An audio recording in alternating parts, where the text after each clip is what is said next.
Hello guys, a very good morning.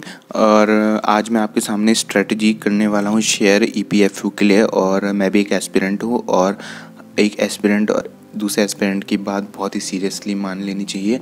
और मैं भी ये चाहता हूँ कि आप इस वीडियो को लास्ट तक देखें और मेरी बात मानें, क्योंकि इस वीडियो में मैं आपको मैं फोर्स नहीं कर रहा हूँ कि आप मेरी बात मानें, लेकिन मैं आपको बहुत ही अच्छी इन्फॉर्मेशन देने वाला हूँ कि आप ईपीएफओ का एग्ज़ाम कैसे मैनेज करेंगे टाइम और आप कैसे सक्सेस पा सकते हैं। मैं गारंटी लेता हूँ अगर ऐसे आप चलेंगे जैसे मैं बता रहा हूँ तो आप पक्का कर लेंगे क्लियर, क्योंकि मैं भी इसी को पैटर्न को फॉलो करने वाला हूँ 1 मई से, और हम श्योर हैं कि हम क्लियर कर लेंगे। ठीक है, देखिए सबसे पहले आपको ना नॉलेज ऑफ सिलेबस होनी चाहिए कि आपको जनरल इंग्लिश में आपको पता होना चाहिए कि सिर्फ ईपीएफओ के एग्ज़ाम में यूपीएससी सिर्फ यूज़ ऑफ वर्ड्स पूछता है कि ये जो वर्ड्स हैं ये कैसे यूज़ होते हैं, मतलब कि सिनोनिम्स और एंटोनिम्स वो ज़्यादा पूछता है। आप लास्ट ईयर का पेपर देखिए 2017 का, तो उसमें भी यही क्वेश्चन आया है कि वर्ड्स दे दिए हैं और 10 क्वेश्चन लगभग उसी के थे, एंटोनिम्स और सिनोनिम्स के। ठीक है,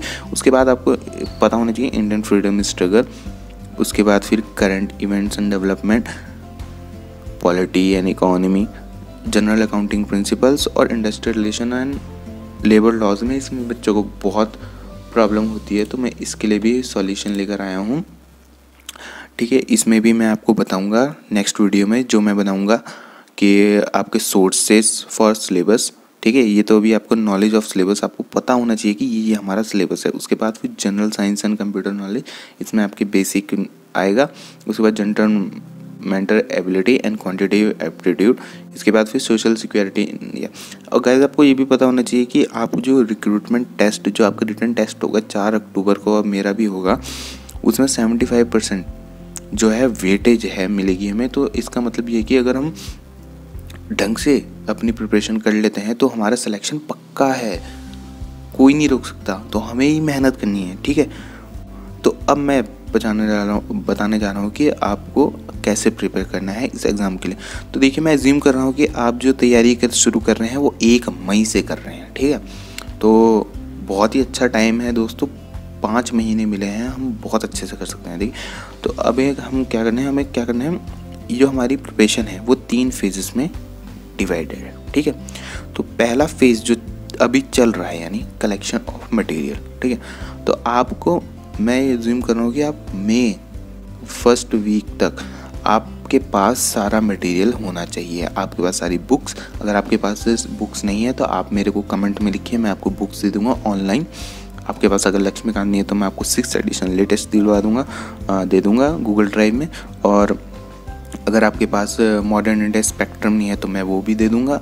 और बाकी जो सब्जेक्ट्स आते हैं वो मैं आपको प्रोवाइड करा दूँगा, आप कमेंट्स में बता दीजिएगा। ठीक है, उसके बाद फिर आता है हमारा सेकंड फेज़।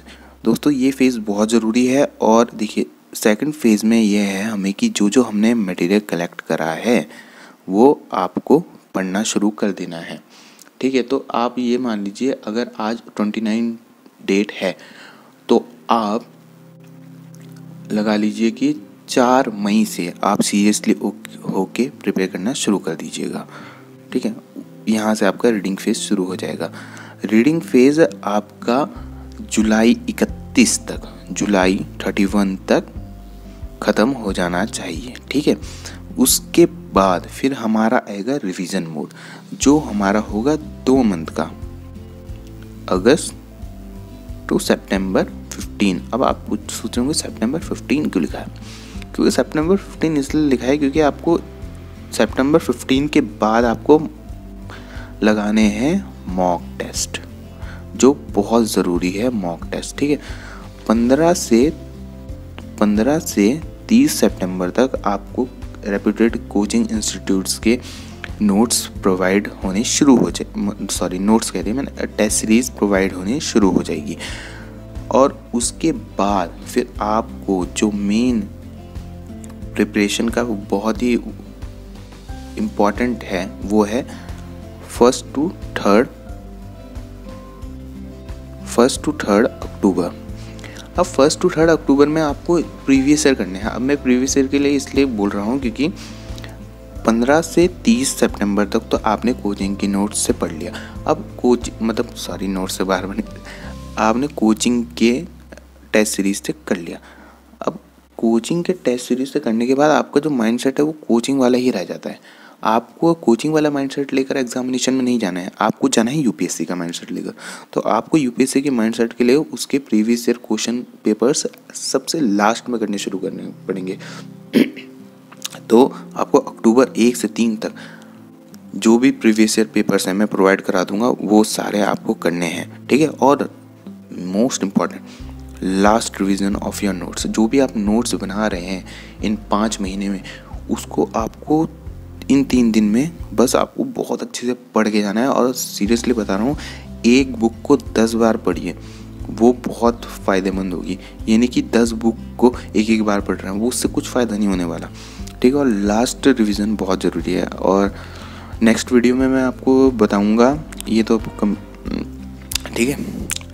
और सक्सेस दोस्तों पक्का मिलेगी। और मैं नेक्स्ट वीडियो में आपको बताऊंगा सिलेबस के सोर्सेज और बहुत ज़रूरी बातें जो हम ना भूल जाते हैं। मतलब कि सब कुछ पढ़ने के चक्कर में हम चीज़ जो पढ़नी होती है वो चीज़ ही भूल जाते हैं। तो मैं मोस्ट इम्पॉर्टेंट टॉपिक्स और जो पढ़ना है और कैसे कैसे पढ़ना है मैं भी पढ़ूंगा। मैं भी आपको डेली टास्क दिया करूंगा और आप वो टास्क करिएगा, मैं बता रहा हूँ आपको।